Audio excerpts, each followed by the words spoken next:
ओम शांति। कोई भी अच्छा काम शुरू करते हैं तो कहते हैं श्री गणेश करो। विघ्न विनाशक, दुख हरता, सुख करता, सिद्धि विनायक श्री गणेश की हम बहुत प्यार से महिमा करते हैं, उन्हें याद करते हैं, पूजा करते हैं। हर कार्य की शुरुआत उनकी स्थापना से करते हैं। लेकिन क्या सिर्फ याद करना और उनकी महिमा करना क्या उतना काफ़ी है? क्यों ना उनसे प्रेरणा लें, उनकी विशेषताएं, उनकी शक्तियाँ अपने जीवन में धारण करें और सिर्फ श्री गणेश जी की महिमा न करें, खुद ही श्री गणेश जैसे बन जाए। श्री गणेश जी की जो जन्म की कहानी है वो हमें बहुत कुछ सिखाती है। कहते हैं शंकर जी तपस्या के लिए बहुत दूर पहाड़ों में गए थे, तो पार्वती जी ने अपने शरीर की मिट्टी निकालकर एक बच्चे का निर्माण किया।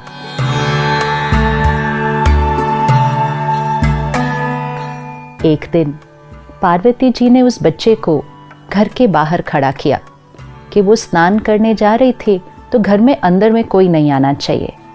और अचानक उस दिन शंकर जी वापस आ गए, तो उस बच्चे ने अपने कर्तव्य का पालन किया और शंकर जी को अंदर नहीं जाने दिया, क्योंकि उस बच्चे ने अपने पिता को ही नहीं पहचाना। कहा जाता है शंकर जी को इतना गुस्सा आ गया कि उन्होंने उस बच्चे का सर काट दिया। और पार्वती जी उतनी देर में बाहर आई तो उन्हें पता चला कि शंकर जी ने उनके बच्चे का सर काट दिया। फिर शंकर जी ने कहा, अच्छा, अगला जो अब यहाँ से जाएगा मैं उसका सर इस बच्चे को दे दूंगा। हम ये कहानी बहुत समय से सुनते आए हैं, लेकिन हमने कभी भी इस पर विचार ही नहीं किया कि ये हमें क्या सिखा रही है। तो अगला जो वहाँ से गुजरा वो एक हाथी था। तो शंकर जी ने हाथी के सर को काटा और उस बच्चे पर लगा दिया और उस बच्चे को नाम दिया गणेश। ये कहानी क्या सिखा रही है हमें कि बच्चा अपने पिता को नहीं पहचानता, और शंकर जी देवता 10 साल की तपस्या बाद आए थे और इतना गुस्सा आ गया कि बच्चे का सर काट दिया।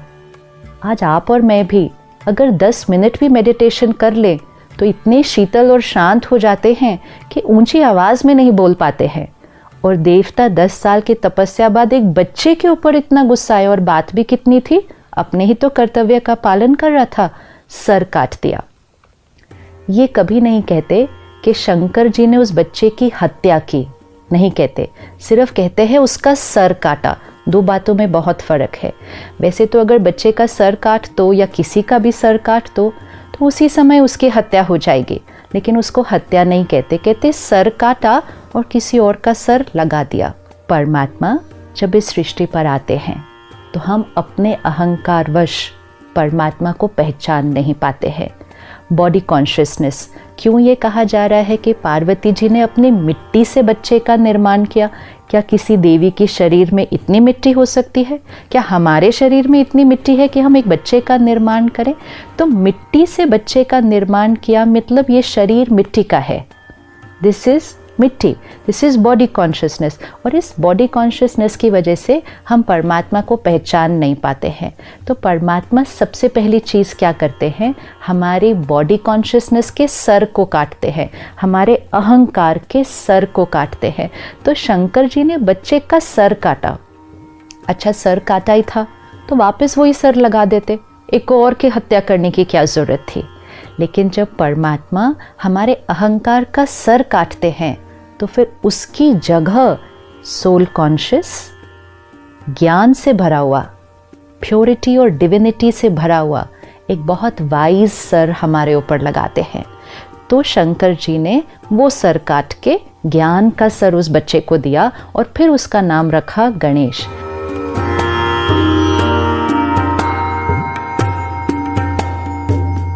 तो गणेश जी के अगर हम एक एक अंग को देखें, वो हमें सही जीवन जीने का तरीका और ज्ञान को अपने जीवन में कैसे लाना है उसकी धारणा सिखाता है।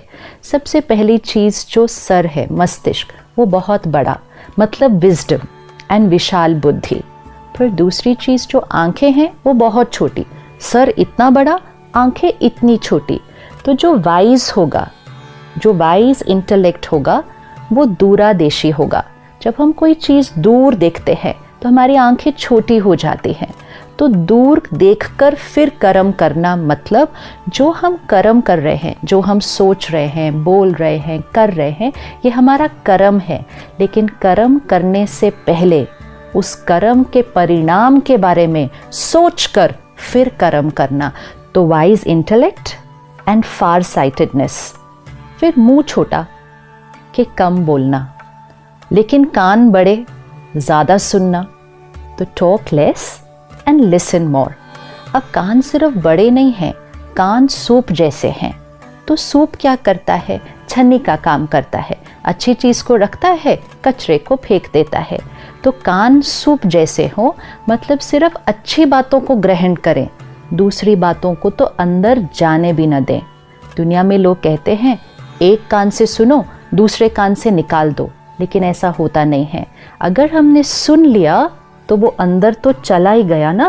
तो अगर एक कान से सुना, दूसरे कान से निकाला, लेकिन बीच में ये आती है बुद्धि और यहाँ उसकी बात की छाप लग जाती है, तो सुनना ही नहीं है।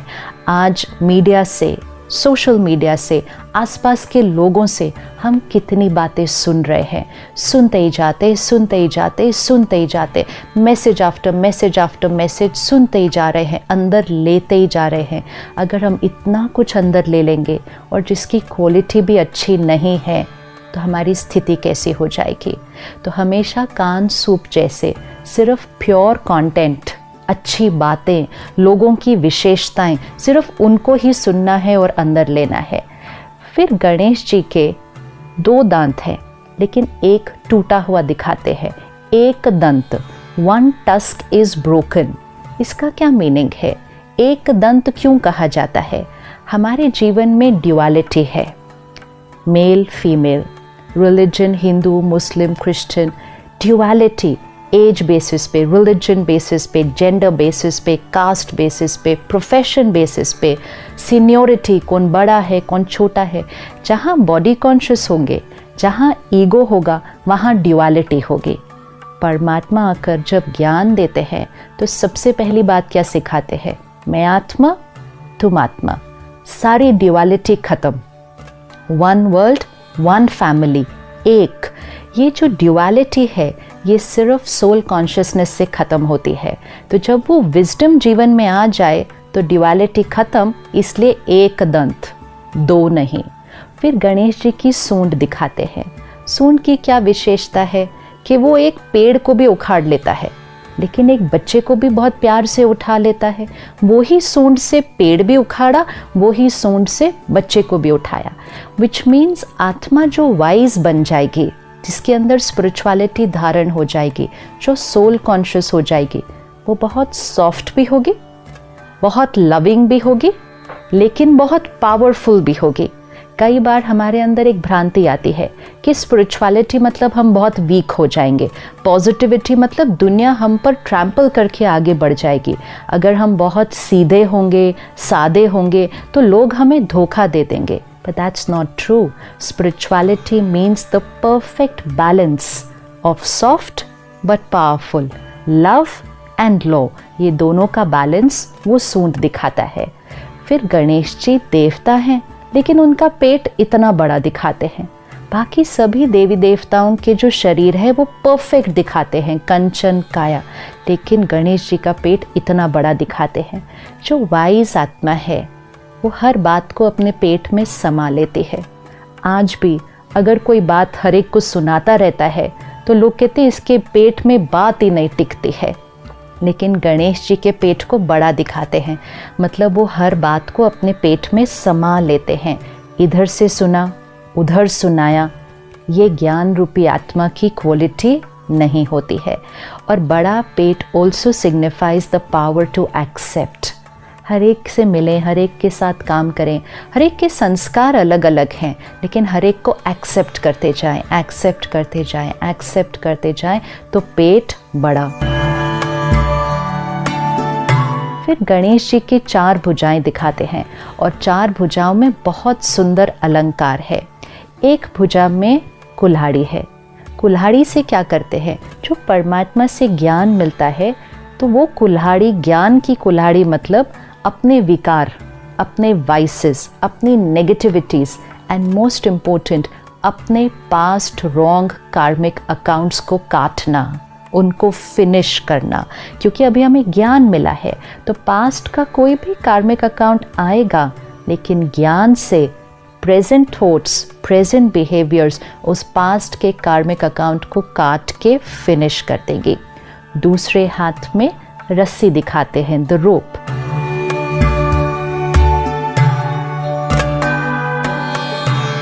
ज्ञान यूज किया, मेडिटेशन किया, लेकिन धारणा तब होगी जब जीवन में डिसिप्लिन होगा। डिसिप्लिन, संयम, नियम, इसके बिना धारणा नहीं हो सकती। तो अपने जीवन को मर्यादाओं की रस्सी में बांधना है। ऐसा नहीं कुछ भी खाया, कुछ भी पिया, कभी भी सोए, कभी भी उठे, कुछ भी बोला, कुछ भी किया, पैसे कमाने गए तो किसी भी तरह काम कर दिया। ऐसी आत्मा वाइज नहीं बन सकती है। लेकिन जीवन को मर्यादाओं की रस्सी में बांध दिया। सही सोच, सही बोल, सही कर्म, सही खान पान, सही धन कमाने का तरीका, ये मर्यादाओं को रस्सी से बांध लो। फिर तीसरे हाथ को ब्लेसिंग देता हुआ दिखाते हैं, मतलब हाथ हमेशा ऐसे। आज अगर हम अपने जीवन में देखें, हमेशा सारा दिन हमें किसी से कुछ ना कुछ चाहिए होता है, और कुछ नहीं तो प्यार चाहिए, रिस्पेक्ट चाहिए, ट्रस्ट चाहिए, एक्नॉलेजमेंट चाहिए, अप्रिसिएशन चाहिए। ऐसे हाथ है हमारा। लेकिन गणेश जी का हाथ ऐसा नहीं है। गणेश जी का हाथ ऐसा है, मतलब चाहिए चाहिए कुछ नहीं, सब कुछ देना है, सबको देना है, एंड मोस्ट इम्पोर्टेंट सबको ब्लेसिंग्स देना है, दुआएं देना है। विच मीन्स कोई भी आत्मा आए, कैसे भी संस्कार हो, कैसा भी व्यवहार हो, वो अपने संस्कार लेकर आएंगे, वो अपने कर्म करेंगे, लेकिन हमारे से उनके लिए सिर्फ और सिर्फ pure thoughts, pure words, blessings. तो एक हाथ ऐसे, मतलब सबको दुआएं देते जाओ, दुआएं देते जाओ। फिर चौथे हाथ में मोदक है, और वो मोदक हाथ में होता है। मोदक अर्थात स्पिरिचुअलिटी को अपने जीवन में लाना सहज है, लेकिन केयरलेस होकर नहीं हो सकता है। Constant attention. मोदक बनाने में बहुत मेहनत लगती है, तो इट सिग्निफाइज कि स्पिरिचुअलिटी को पूरी तरह से अपने जीवन में ले आने में अटेंशन, कांस्टेंट अटेंशन, उतनी मेहनत करनी है। लेकिन एक बार वो मेहनत कर ली तो मोदक मीठा बहुत होता है, विच मीन्स मेहनत का फल बहुत मीठा होता है। लेकिन जब इतना सब कुछ अपने अंदर धारण कर लिया तो फिर महिमा भी मिलेगी, सफलता भी मिलेगी। बहुत लोग आपको अच्छा भी बहुत कहेंगे। उस समय ध्यान रखना है ज्ञान का अहंकार न आ जाए, विशेषताओं का अहंकार न आ जाए, जो कार्य परमात्मा आपसे करवा रहा है उसका अहंकार न आ जाए। तो मोदक बन तो जाता है, मीठा भी बहुत है, लेकिन गणेश जी उसको खाते नहीं हैं, हाथ में रखते हैं, विच मीन्स सफलता मिलेगी। महिमा को स्वीकार नहीं करना है, उसको सिर्फ हाथ में ही रखना है। तो किसी भी मूर्ति में गणेश जी को मोदक खाते हुए नहीं दिखाते हैं, सिर्फ संभाल कर पकड़े हुए दिखाते हैं।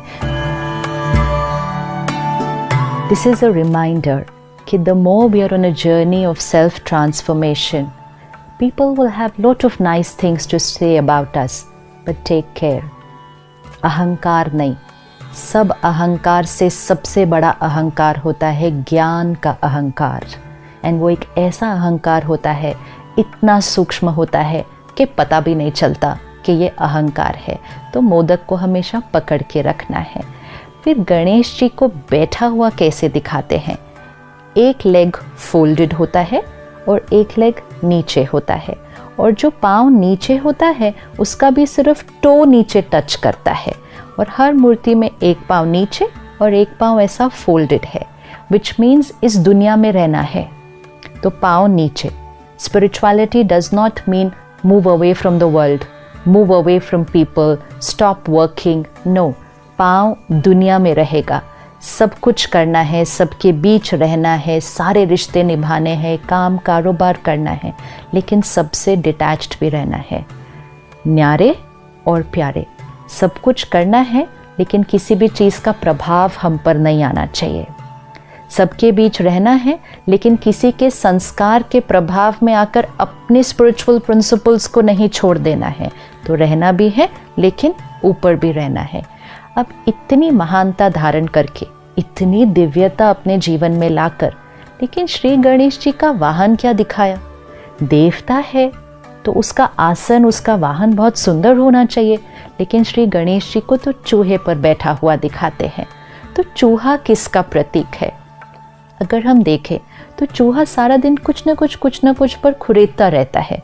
खाने की चीज़ नहीं भी होती है, कोई वायर है, कोई प्लास्टिक है, कुछ भी चीज़ पर वो खुर करता रहता है। ये हमारी कर्म इंद्रियों का प्रतीक है।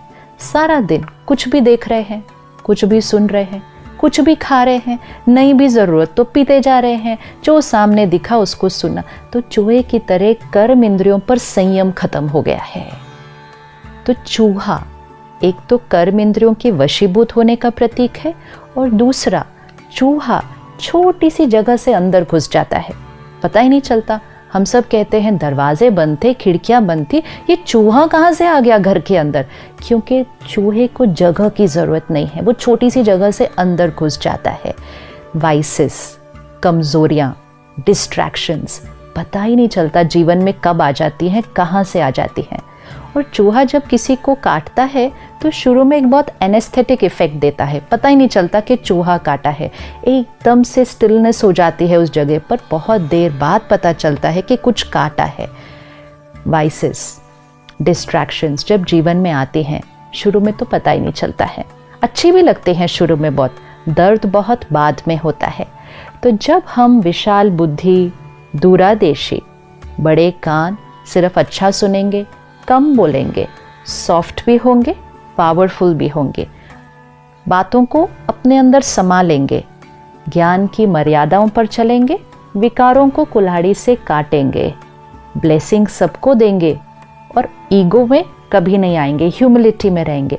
जब हम ये सब कुछ कर लेंगे तो हम अपनी कर्म इंद्रियों के ऊपर, सेंस ऑर्गन्स के ऊपर और अपने वाइसेस के ऊपर विजय प्राप्त कर लेंगे। विच मीन्स ऐसी आत्मा गणेश जी को चूहे के ऊपर बिठाया दिखाते हैं, चूहा उनके नीचे है। अब ये सब कुछ होने के बाद गणेश जी के साथ दिखाते हैं एक तरफ रिद्धि और दूसरी तरफ सिद्धि, कि गणेश जी की दो पत्नियां जो हमेशा गणेश जी के साथ साथ चलती हैं। तो स्पिरिचुअल सोल जो इस विजडम को धारण कर ले, उसके जीवन में प्रॉस्पेरिटी और सक्सेस साथ साथ चलते हैं। उसको प्रॉस्पेरिटी और सक्सेस के लिए भागना नहीं पड़ता है, मेहनत नहीं करनी पड़ती है, स्ट्रगल नहीं करनी पड़ती है। प्रॉस्पेरिटी एंड सक्सेस ऐसे व्यक्ति के साथ साथ चलता है। और एक बहुत सुंदर कहानी बताते हैं कि गणेश जी को और उनके भाई को कहा गया सारी दुनिया का एक चक्कर लगा कर आओ। तो उनके भाई ने पूरी दुनिया का चक्कर लगाना शुरू कर दिया, लेकिन गणेश जी ने क्या किया? गणेश जी ने तो सिर्फ अपने माता पिता का ही चक्कर लगा लिया। आज हम सब जीवन में बड़ी मेहनत कर रहे हैं, खुशी के लिए, हेल्थ के लिए, रिश्तों के लिए, काम के लिए। आवर होल वर्ल्ड जो हमारी दुनिया है उसमें हम बहुत मेहनत कर रहे हैं। टाइम भी आजकल नहीं मिलता, अपने लिए टाइम नहीं मिलता, बिकॉज हम अपनी दुनिया को ही नहीं संभाल पा रहे, उसको समेट नहीं पा रहे। लेकिन जिसका कनेक्शन परमात्मा के साथ होगा, विच मीन्स जिसने अपने माता पिता का चक्कर लगा लिया, परमात्मा के साथ कनेक्शन, हर थॉट प्योर, हर वर्ड एक्यूरेट, तो happiness, health, harmony in relationships and a beautiful world, ये नेचुरल हो जाएगा। दुनिया का चक्कर लगाने की कोशिश करेंगे, कभी पूरा नहीं होता, लेकिन परमात्मा से कनेक्शन जोड़ लें तो अपनी दुनिया परफेक्ट हो जाती है। क्योंकि जो मन जीत हो जाता है वो जग जीत अपने आप हो जाता है। तो गणेश जी हमें जीवन जीने का तरीका सिखाते हैं और जो आत्मा ये सब कुछ कर लेती है उसको विघ्न विनाशक कहते हैं, कि विघ्न तो उसके जीवन में आता ही नहीं है, आने से पहले ही विघ्न खत्म हो जाता है। और वो सिर्फ अपने नहीं, दूसरों के भी दुख हर के उनको सुख देता है। तो क्या सिर्फ श्री गणेश जी की पूजा करेंगे? क्या सिर्फ उनकी महिमा करेंगे? नहीं, हम सबको श्री गणेश जी जैसा बनना है, विघ्न विनाशक आत्मा बनना है, सबके दुख हर के इस सृष्टि पर पुनः सुख लाना है। तो गणेश जी की महिमा नहीं, सिर्फ पूजा नहीं, एक एक विशेषता को अपने जीवन में धारण करते जाएं। और उसके लिए सबसे इम्पोर्टेंट क्या? परमात्मा से connection, daily connection with God. ज्ञान को अपने अंदर भरते जाएं, अहंकार रूपी सर को काटते जाएं और वो स्पिरिचुअल सोल कॉन्शियसनेस वाला सर अपने ऊपर ले आएं। तो जीवन श्री गणेश जी की तरह विघ्न विनाशक, वो जीवन हम सिर्फ अपने विघ्न नहीं, हमारे आसपास जो आएंगे, इतनी पावर आ जाती है उस आत्मा में, वो औरों के भी विघ्न खत्म कर देते हैं। तो श्री गणेश जी जैसा हम सबको बनना है। ओम शांति।